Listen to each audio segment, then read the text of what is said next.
स्वागत है आप सभी का रैंकर डिफाइन पर। देखिए हम लोग बिहार नोट 6 आज करने वाले हैं, ठीक है। बिहार की जो मैंने आप लोग को नोट्स दी है, उसमें आप लोग नोट 6 है ये बिहार का। वहीं आप लोग हैंड रिटेन नोट्स का देखेंगे तो शायद 7वां या 8वां होगा, आप लोग प्लेलिस्ट में देख सकते हैं, ठीक है। चलिए इसे शुरू करते हैं। इसमें आप आज हम लोग बिहार की प्रमुख नदियों को देखने वाले हैं, ठीक है। यहाँ से भी आपको एक सवाल दो सवाल देखने को मिलता है, तो इसे बहुत अच्छे से देखिएगा। देखिए पहला पॉइंट जो है, बिहार में लगभग 3.82, ठीक है, 3.82 लाख हेक्टेयर क्षेत्र में जल का विस्तार है, जो राज्य के कुल भौगोलिक क्षेत्रफल में लगभग 4.1% हिस्सा है, ठीक है। यानी आपको यहाँ पे राज्य के कुल भौगोलिक क्षेत्रफल में अगर बात करें, इसकी बिहार में जो हेक्टेयर ये बिहार में जल क्षेत्र का विस्तार जो है, आपको कितना परसेंट इसका हिस्सा है, लगभग तो 4.1% हिस्सा, ठीक है। कुछ भी अगर कहीं त्रुटि हो तो आप लोग बिल्कुल जो है कमेंट के माध्यम से सजेस्ट जरूर कीजिएगा। ये मेरा खुद का ही नोट्स है और आप लोगों के लिए मैं ये प्रोवाइड करवा रहा हूँ। देखिए यहाँ पे यूपी और बिहार के बीच में जो है, आपको यूपी और बिहार के बीच में आप सभी को पता होगा कि कर्मनासा, गंडक और घाघरा नदी जो है, ये आपको समझ लीजिए कि बॉर्डर बनाती है लगभग। तो यूपी और बिहार के बीच में आपको कौन सी नदी आ जाएगी? घाघरा, कर्मनासा और गंडक, ठीक है। यही आपको इसका बॉर्डर का भी निर्माण कर देती है, ठीक है। आगे देखिए बिहार की सीमा में बहने वाली नदियों में सबसे बड़ी नदी की बात करें तो ये आपको कौन सी है? तो गंगा नदी है। वहीं आपको यह बिहार में भोजपुर और सारण जिलों के मध्य सीमा बनाती हुई प्रवेश करती है। गंगा की सहायक नदी की अगर बात करें तो इसमें आपको गंडक, सोन, पुनपुन, घाघरा जिसे सरयू के नाम से भी जानते हैं, कोसी और महानंदा है, ठीक है। आगे देखिए, अब किसी भी स्थान की अपवाह प्रणाली वहां की उच्चावच तथा भूमि की ढाल पर निर्भर करती है, ठीक है। जो भी आपको प्रवाह तंत्र है, जो भी नदी प्रणाली है, वहां की जो है आपको उच्चावच यानी कि जो आपको ऊंचे वाले स्थान होंगे, और तथा भूमि की ढाल पर इस तरह से आपको उस पर जो है निर्भर करती है। हिमालय में प्रवाहित होने वाली नदियों को प्रमुख रूप से दो भागों में वर्गीकृत किया जा सकता है। हिमालय में प्रवाहित होने वाली नदियों को प्रमुख रूप से दो भागों में वर्गीकृत किया जा सकता है। जैसे कि हिमालय की नदियां, जैसे सदावाहिनी के नाम से जानते हैं, यानी कि जिसमें जो है हमेशा पानी बहता रहता है, और एक प्रायद्वीपीय पठार की नदियां। अब देखिए बिहार में नदियां, अब बिहार में कौन कौन सी नदियां हैं, अब देखिए इसे बिल्कुल ध्यान से देखिएगा। यहाँ पे बिहार की कौन कौन सी नदियां हैं, और यहाँ से इसका क्या आपको लंबाई है, और कहाँ ये गंगा में नदी में मिलता है। तो इस तरह से आप लोग देखिए यहाँ पे, जैसे कि बिहार में नदी में सबसे पहले मैंने आप लोगों के लिए लिखा है गंगा, ठीक है। तो गंगा की आपको कुल लंबाई अगर देखें तो कुल लंबाई इसकी 2525 किलोमीटर है। वहीं बिहार में जो है इसकी लंबाई आपको 445 किलोमीटर। बिल्कुल ध्यान से देखिएगा, यहाँ से प्रश्न आपको बनते हैं, ठीक है। बिहार में इसकी लंबाई 445 किलोमीटर है। और बक्सर के निकट बिहार में, और कटिहार के निकट ये पश्चिम बंगाल में प्रवेश करती है, ठीक है। अगर बिहार में प्रवेश की बात करें ना, कि गंगा नदी बिहार में कहाँ प्रवेश करती है, ये भी क्वेश्चन आपसे बहुत बार पूछा गया है। तो ये आपको बक्सर के निकट प्रवेश करती है, ठीक है। बक्सर के निकट बिहार में प्रवेश करती है, और कटिहार के निकट यह पश्चिम बंगाल में प्रवेश कर जाती है, ठीक है। अब देखिए पटना में अगर गंगा नदी की लंबाई की बात करें तो 99 किलोमीटर है, 99 किलोमीटर। और बिहार में जल ग्रहण क्षेत्रफल की बात करें, क्षेत्र की, तो यह आपको 15,165 वर्ग किलोमीटर जो है इसका जल ग्रहण क्षेत्र है। वहीं इसका उद्गम स्थल, यानी गंगा का उद्गम कहाँ पे होता है, तो गंगोत्री हिमनद में, यूके यानी उत्तराखंड में। और मुहाना इसका, यानी कहाँ पे ये जो है बंगाल की खाड़ी में मिलती है, सॉरी मतलब ये इसका मुहाना जो है ये कहाँ पे है, तो ये बंगाल की खाड़ी इसका मुहाना है, ठीक है। अब देखिए बिहार में जो है ये ना 12 जिलों से जो है होकर ये बहती है गंगा नदी। ये भी क्वेश्चन आपको बीपीएससी में पूछा गया है। अब ये कौन कौन से जिले हैं आपको, तो बक्सर, भोजपुर, सारण, पटना, वैशाली, समस्तीपुर, बेगूसराय, खगड़िया, लखीसराय, मुंगेर, भागलपुर और कटिहार, ठीक है। कटिहार में आपको जाके निकल जाती है यहाँ से, बिहार से। अब देखिए यहाँ पे बिल्कुल इस मैप को ध्यान से देखिएगा, यहाँ से भी प्रश्न आपको बनते हैं। यहाँ पे लिखा हुआ है कि इधर देखिए, ये आपको समझ लीजिए कि बिहार का मैप हो गया। इधर आप लोग उत्तर मान लीजिए, इधर दक्षिण, इधर पूरब और इधर पश्चिम। और ये बीच में आपको गंगा नदी एकदम बीचों बीच बहती है बिहार के, आप सभी को मालूम है, ठीक है, गंगा नदी। तो इसमें जो है ना, इधर से उत्तर से की ओर से जो गंगा नदी में मिलती है सहायक नदियां, और इधर दक्षिण की ओर से जो सहायक नदियां मिलती है, उसके यहाँ पे नाम मैंने लिखे हैं। देखिए घाघरा जो है, घाघरा, गंडक, बागमती, कमला बलान, बूढ़ी गंडक और महानंदा, ये सारे नदी जो है आपको उत्तर दिशा की ओर से गंगा नदी में मिलती है, ठीक है। और यहीं पे आपको कर्मनासा, सोन, पुनपुन, फल्गु, क्यूल नदी, ये सब जो है आपको ये आपको दक्षिण की ओर से गंगा नदी में मिलती है। तो बिल्कुल इस लिस्ट को जरूर याद रखिएगा, ठीक है। यहाँ से आपको क्वेश्चन बनता है कि कौन सी नदी जो है गंगा नदी में कौन सी सहायक नदी गंगा नदी में दक्षिण की ओर से मिलती है या फिर उत्तर की ओर से मिलती है। इस तरह से आपको प्रश्न भी बनते हैं, तो बिल्कुल इस चार्ट को याद रखिएगा, ठीक है। आगे देखिए, अब यहाँ पे घाघरा नदी, घाघरा को सरयू के नाम से भी जानते हैं। इसकी टोटल अगर लंबाई की बात करें तो 1180 किलोमीटर है।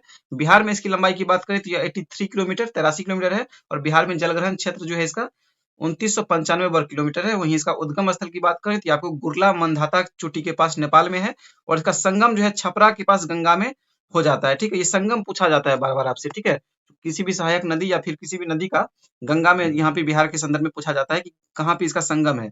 तो छपरा के पास गंगा नदी में इसका संगम हो जाता है। कहाँ पे? तो छपरा के पास। सहायक नदी इसका जो है राप्ती है, सॉरी राप्ती हो जाएगा, राप्ती नदी है। ठीक है, चलिए आगे देखिए यहाँ पे गंडक नदी।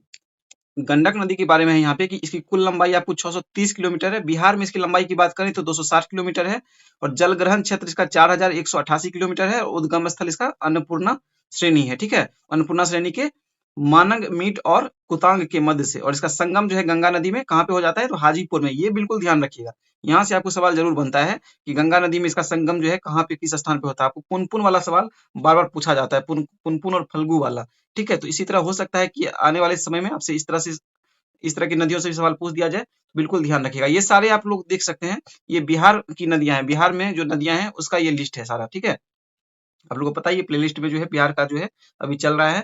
बिहार आपको फिर बायोलॉजी वाला चल रहा है, और करंट अफेयर भी आपको बीच बीच में आ रहे हैं। बिल्कुल आप लोग ध्यान से देखिएगा, और पहले वाली वीडियो नहीं देखिए तो उसे भी आप लोग जरूर एक बार प्लेलिस्ट में जरूर देखिएगा, वो भी बहुत इंपॉर्टेंट क्लास है आप लोगों के लिए। ठीक है, अब देखिए बागमती नदी। बागमती नदी में आपको कुल लंबाई इसकी अगर देखी जाए तो ये आपको 597 किलोमीटर है। बिहार में इसकी लंबाई की बात करें तो 394 किलोमीटर है। जलग्रहण क्षेत्र की बात करें तो 6500 वर्ग किलोमीटर है।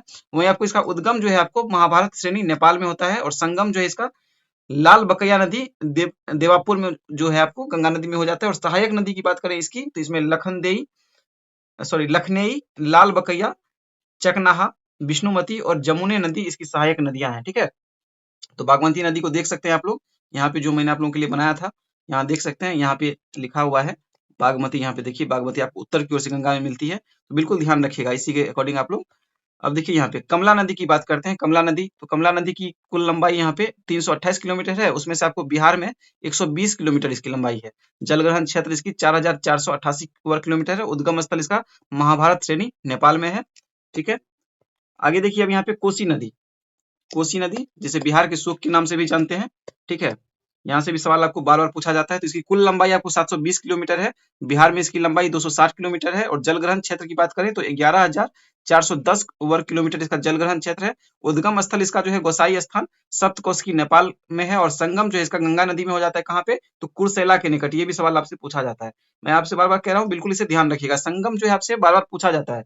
ठीक है, बिहार में जो है आपको किसी भी नदी का गंगा में संगम कहाँ पे हो रहा है, ये आपसे सवाल बार बार पूछा जा रहा है। ठीक है, तो यहाँ पे बहुत सारे नदी हैं, तो थोड़ा सा इसको 4-5 बार आपको पढ़ना पड़ेगा। बिल्कुल पढ़िएगा इसे, ताकि आपको चीजें याद रह सकें। आगे देखिए महानंदा नदी।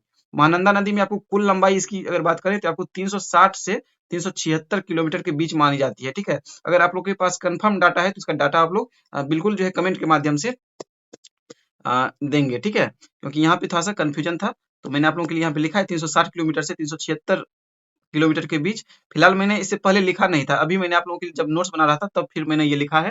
ठीक है, यही आपको सारे ऑनलाइन भी आपको यही दिए गए हैं। और बिहार में इसकी लंबाई की बात करें तो 360 से 376 किलोमीटर, सेम यही डाटा यहाँ पे दे दिया गया है।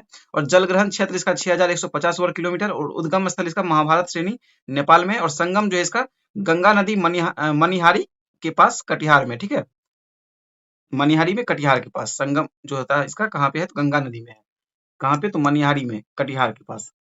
आगे देखिए प्रायद्वीपीय पठार की प्रमुख नदियां। प्रायद्वीपीय पठार की प्रमुख नदियां, ये नदियां जो है अपना सारा पानी वर्षा से प्राप्त करती हैं। ठीक है, वहीं आपको जो है इससे पहले वाली नदियों के बारे में आप लोगों ने देखा, यहाँ जो था हिमालय की नदियां जो है आपको सदावाहिनी होती हैं, सदा बहने वाली नदी। और ये नदियां जो है आपको प्रायद्वीपीय पठार की नदियां, ये आपको सारा पानी जो है वर्षा से प्राप्त करती हैं। तो देखिए इसमें कौन कौन सी नदी है, जैसे सोन नदी। सोन नदी जो है आपको, सोन नदी प्रायद्वीपीय पठार की नदियों में शामिल है। यहाँ इसकी कुल लंबाई आपको 780 किलोमीटर है, और बिहार में इसकी लंबाई की बात करें तो 202 किलोमीटर है।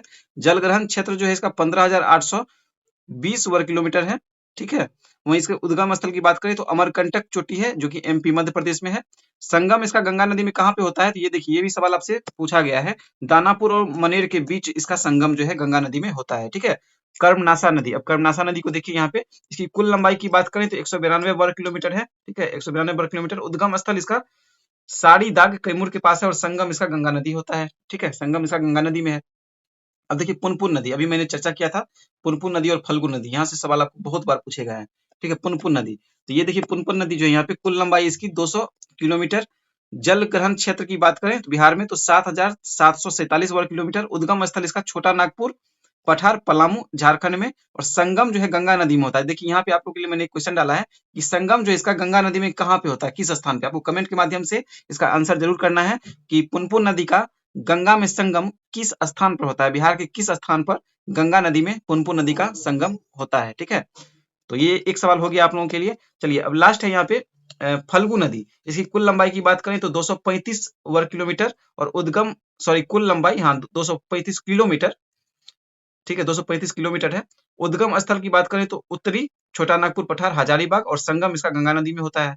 ठीक है, तो आप लोग को पुनपुन वाले का आंसर करना है। ठीक है, इसी के साथ हम लोग का ये कुछ इंपॉर्टेंट शॉर्ट नोट्स जो था यही था। बाकी इसमें और भी चीजें जो डिटेल में है वो आगे चीज जो है ऐड होते रहेगी इसमें। फिलहाल आप लोग इसका रिवीजन करेंगे और पीडीएफ जो इसका डाउनलोड कर लेंगे टेलीग्राम ग्रुप से। आप लोग नए हैं तो चैनल को सब्सक्राइब जरूर कर लीजिएगा और एक लाइक जरूर कीजिएगा और अपना ओपिनियन हमें कमेंट के माध्यम से जरूर दीजिएगा। ठीक है, मिलते हैं हम लोग नेक्स्ट क्लास में।